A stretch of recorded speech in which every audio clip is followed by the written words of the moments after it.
Hey boys and girls, Scotty the Redneck Canadian here. Welcome to my channel, Scotty's Homestead University, where we do like lots of cool stuff, and I try not to swear and offend liberals. Anyways, I wanted to do a little update on my solar stuff here.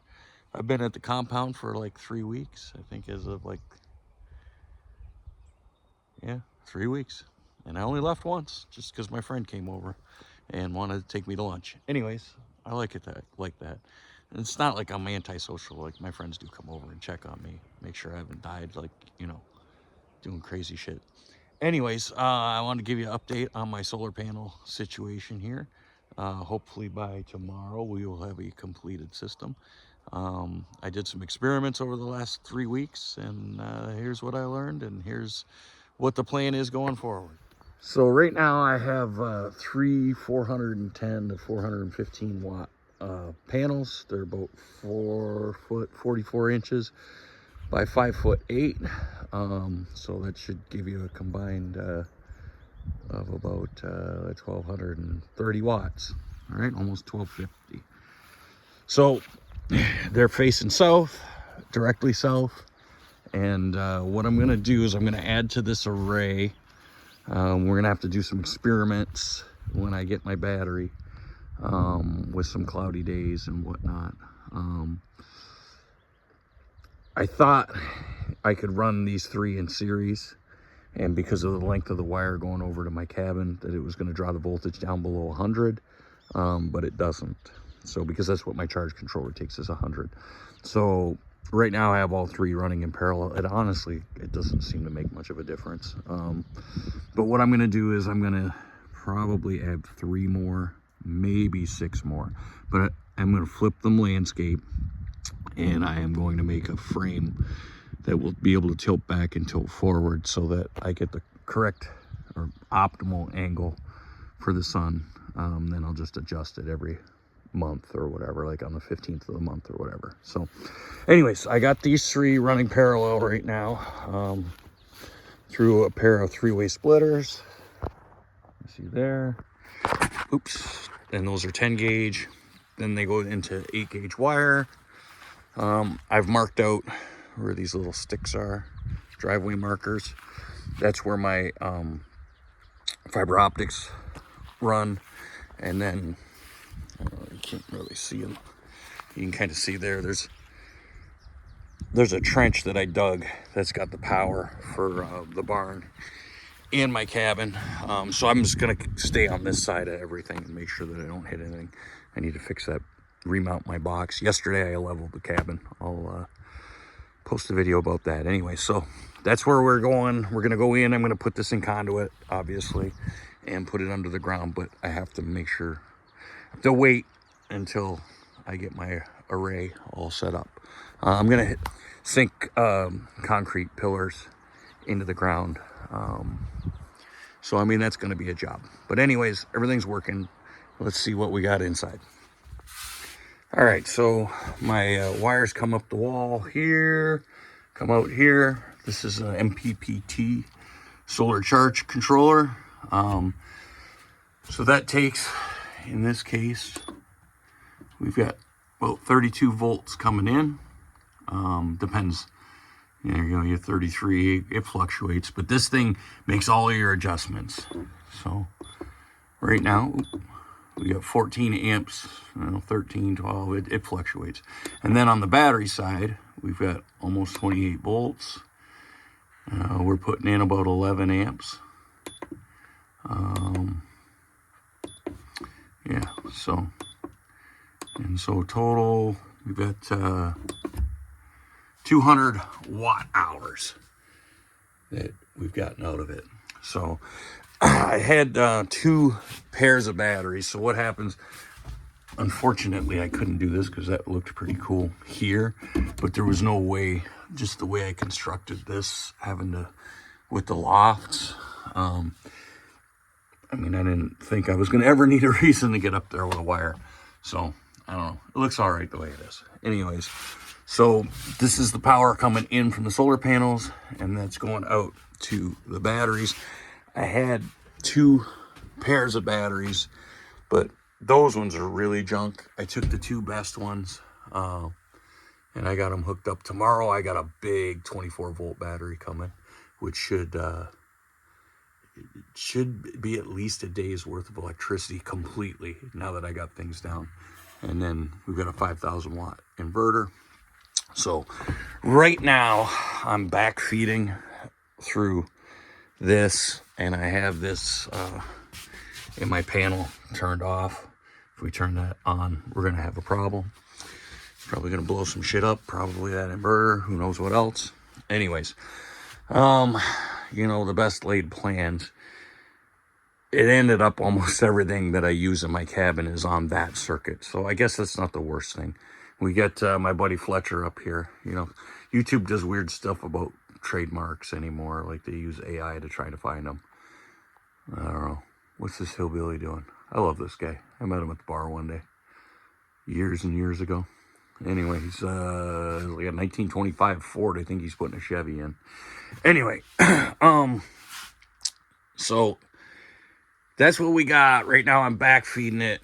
What I'm going to do is I'm going to take this circuit. That's the fridge. This is the kitchen area right here. I think I'm going to leave this one hooked up to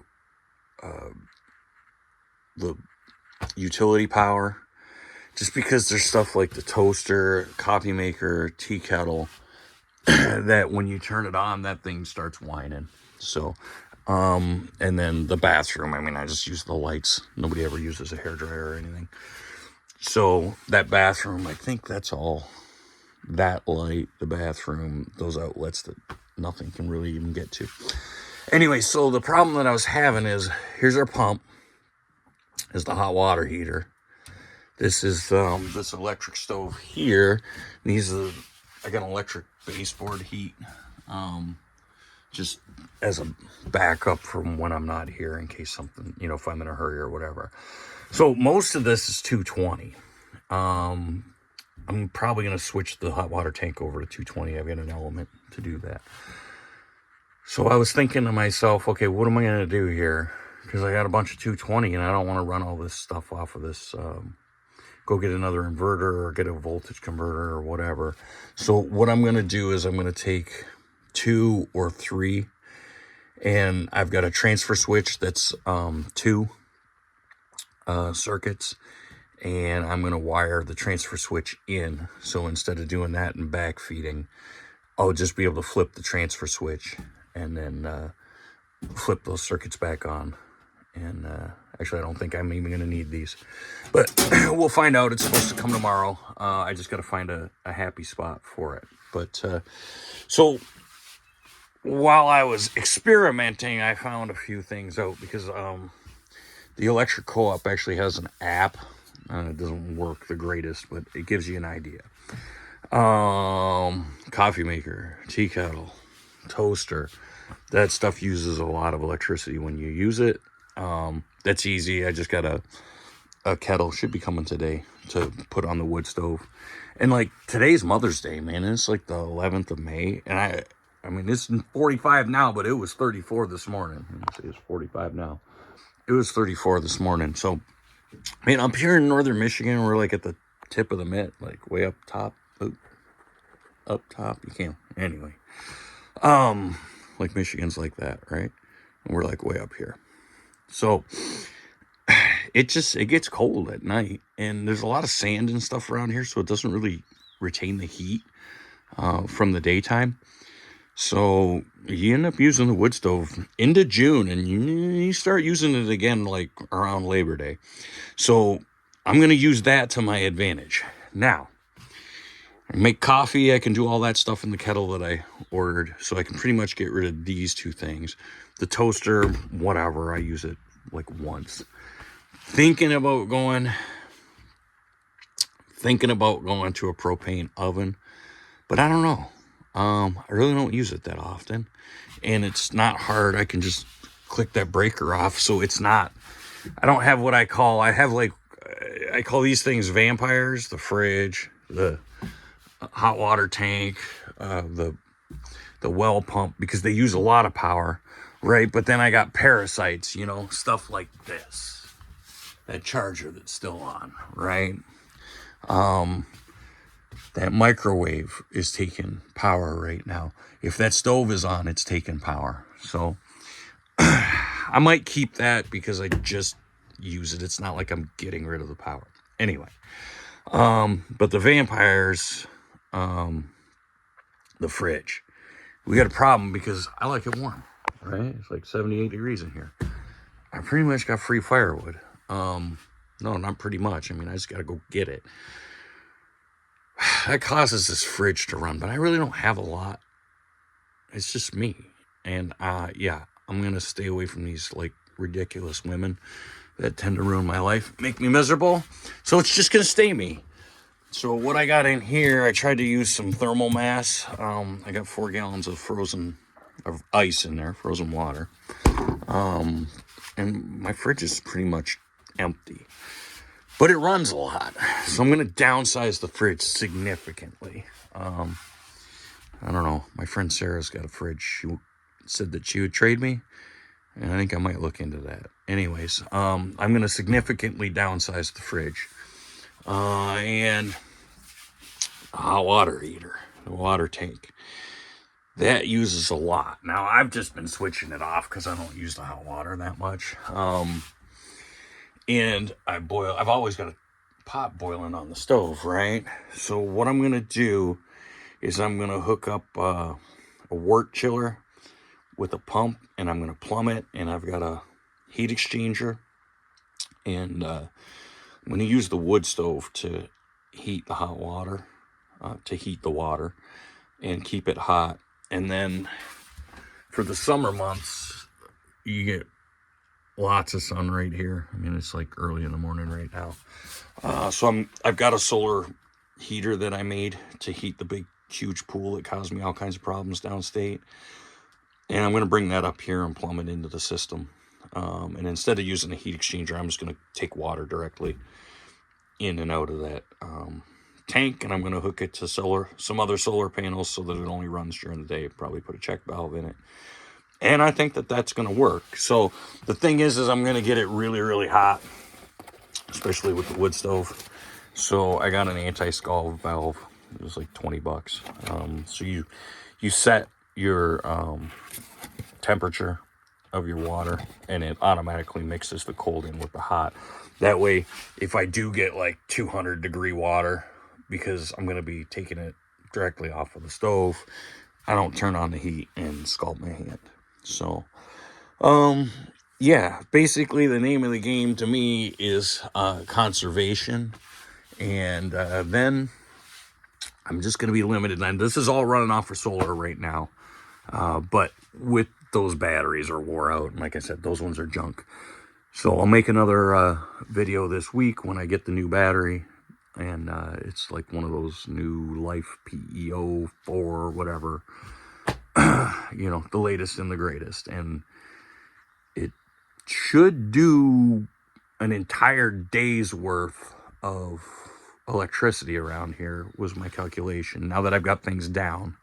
And you know, this TV uses a lot, and the TV out back uses a lot. I've been, you know, checking it daily and kind of keeping a mental log of what's going on. But that router, all this electronic stuff uses way more than you would think that it uses. So what I've been doing, and it made a difference, is I've just got the TV on right now just to show you. But I've been making sure I shut that TV off when I'm not using it. And when I'm listening to music, I don't use YouTube anymore or LiveX or Slack or whatever, like on the TV anymore. I go Bluetooth right to the speaker, and it actually makes a significant difference. So, I mean, I think most of my savings are going to come out of actually less consumption. I don't know. I don't think I'm ever going to get completely off the grid solar wise, but we'll see. We're going to give it a try. Oh, and real quick, something that I almost forgot to mention.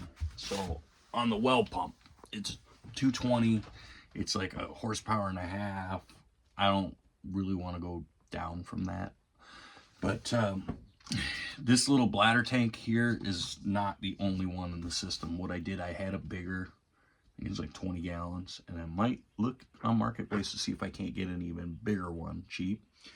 But it's out at the barn, and it doesn't matter where this is in the system, but this kind of acts like a battery, and it's got an air bladder in it and keeps everything pressurized. So when I hooked the one out at the barn up, every time I used to use the faucet, this would come on. Every time I'd flush the toilet, this would come on, right?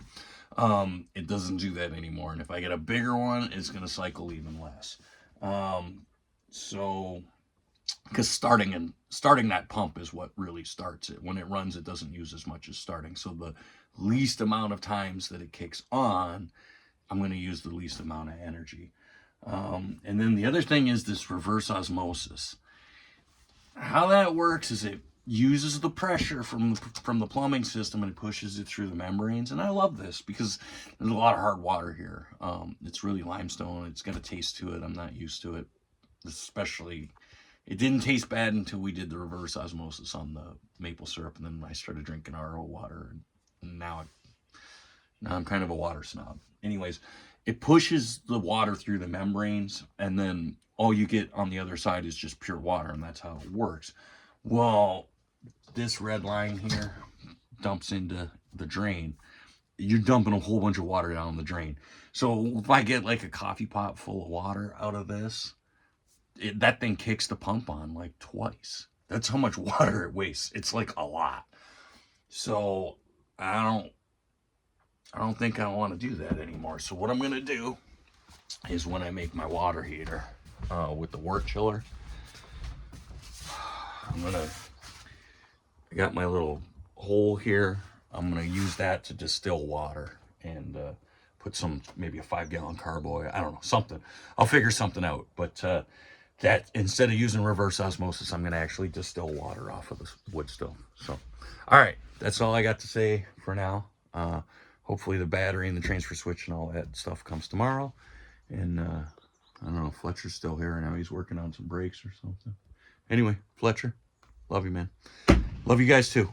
Keep your sticks on the ice.